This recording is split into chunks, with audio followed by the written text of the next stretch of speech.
Robert, you are live on the air. Go right ahead with your questions, sir. All right, thank you. Thank you, Rabbi. I hope your father's doing better. I have a question for you. I know, like groups like Jews for Jesus says that you can still be a Jew and a Christian both, but wouldn't that be akin to Christians for Muhammad or Catholics for Martin Luther? They're making a big jump from one to another, and some people would say, well, you can be an ethnic Jew and still be a Christian. The first Christians were Jews, but first Protestants were Catholic. Enough said. So as it turns out, the Jews for Jesus, Chosen People Ministries really is much older than Jews for Jesus. And they were originally I think it was called the American Board of Missions to the Jews. It's an old group. They changed their name a few times. In fact, the founder of Jews for Jesus once belonged to that group. In any event, there was an awareness during the hippie movement in the early 70s when the United States was going through tremendous turmoil. And this is Vietnam, hippies, Watergate, massive assassinations, of Dr. King, of blessed memory, RFK. This is, imagine this time where I think from the time JFK was assassinated, it's like America never really recovered. Tremendous turmoil. So there was a counterculture movement at the time. And the brilliance of Christians who were committed to converting Jews was they recognized that Jewish people, while not necessarily religious, this was not a time. Today, there are Orthodox Jews everywhere.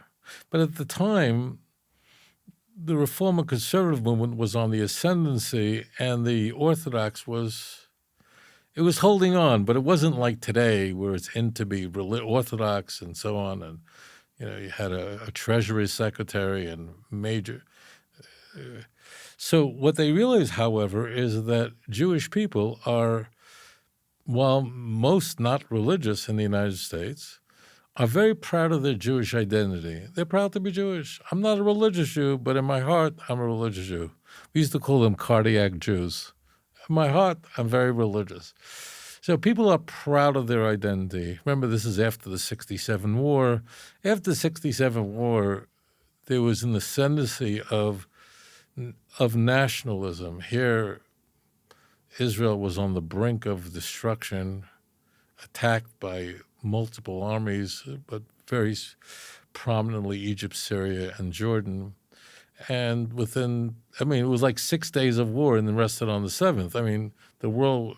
So this caused a surgency of Jews were very proud of their Jewish identity. It was a very, very unusual time. So the idea was that you could still be Jewish but believe in Jesus. What Jews for Jesus did, it wasn't just Jews for Jesus, it was Christian missions to the Jews who gathered in Western Switzerland, in Lausanne, in the early 70s. They wanted to understand why the church had failed in its effort to evangelize the Jews and what new techniques could be used to finally bring the Jews to Jesus. They anticipated at the time that Jesus was to make a second coming by the year 2000. It was the biggest thing in the world. And they also, the 67 war was only just happened a few years earlier. So what could we do to bring the stubborn Jews to Jesus? And really some big, big names were associated with it. Big names, the biggest names in the evangelical world were very, very connected to this, what could we do? And they recognized that Jewish people don't want to convert to Christianity because they don't want to stop being Jewish. They're proud of their Jewish identity, ethnicity, and culture. So what could they do? Very simple. Just say, you could remain Jewish culturally, ethnically, but we're going to adopt all the Christian beliefs. So it was a thorough, Jews for Jesus is a Baptist mission to the Jews. You want to hear a crazy story? I don't think I ever said on air. Many years ago, I debated the head of Jews for Jesus. His name was Jan Moskowitz. I debated him. You can listen to the debate on my YouTube channel. And it was quite a lively debate. Okay? And in the debate, I simply said that Jews for Jesus is a Baptist mission to the Jews, which it is. Martin Rosen, Moshe Rosen, as he called himself, was a ordained Baptist minister. He converted to Christianity in the late 1950s. It's Baptist. They're Baptists, but they were brilliant. Like Paul, to the Jew, you come as a Jew. So you want to talk Jewish things. You want to say words like chutzpah and eat falafel, matzah balls. Fine. We'll just call him Yeshua, and it's the most Jewish thing to do. Jesus made me kosher. They actually used an OU symbol, a kosher symbol, on their T-shirts, and they got sued by the OU.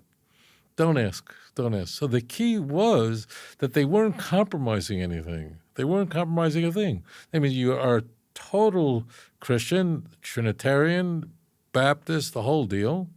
At the time when Jews for Jesus was formed, I think it was formed in 1973, they were not into the Pentecostal stuff, and they wouldn't allow people in the high leadership to be Pentecostals.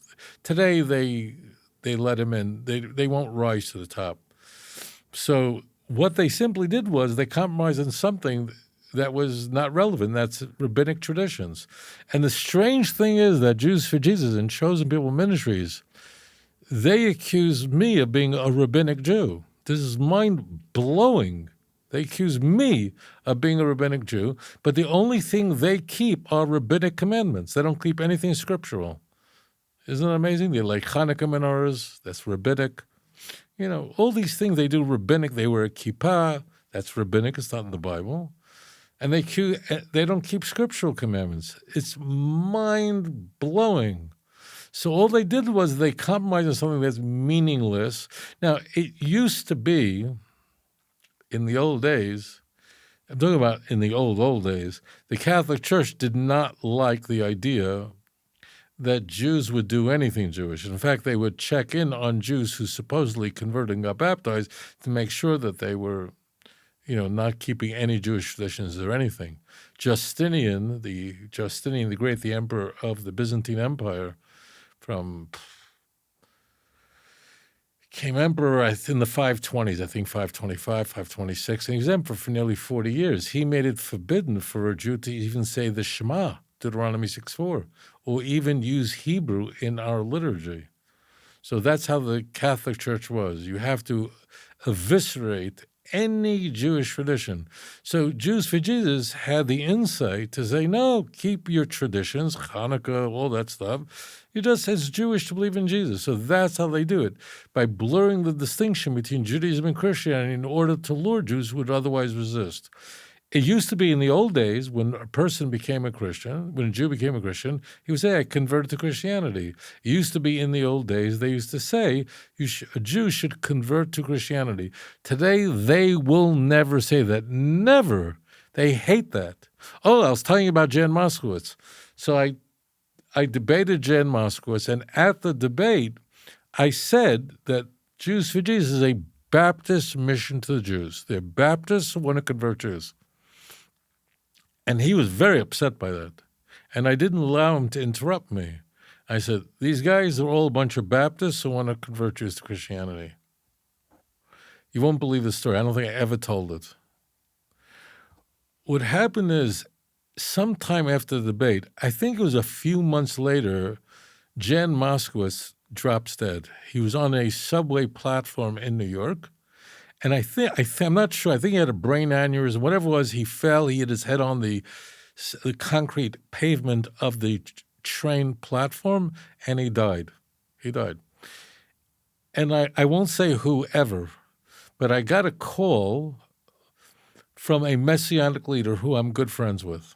I'm friendly with some leaders in the Messianic movement. It's totally a personal friendship of really, and he said to me, Rabbi, I just want you to know that Jan just died, and I'm going to the funeral. And do you remember the debate when you said that Jan Moskowitz represents a Baptist mission to the Jews. He said Jan Moskowitz's funeral is going to take place in Trinity Baptist Church.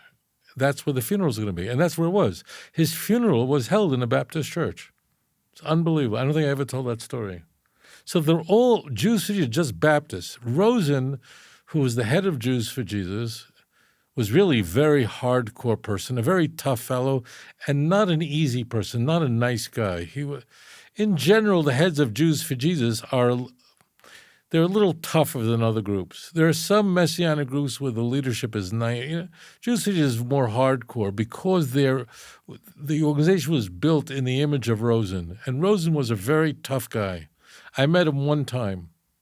He did not like me. I mean, there are Messianic leaders who I know who are privately were friendly, and are whatever it is. Rosen was not that way. He was a very hard person. He was hard on his own people. He was hard. He couldn't stand the Messianic movement. They hated the Messianic movement. They hated it.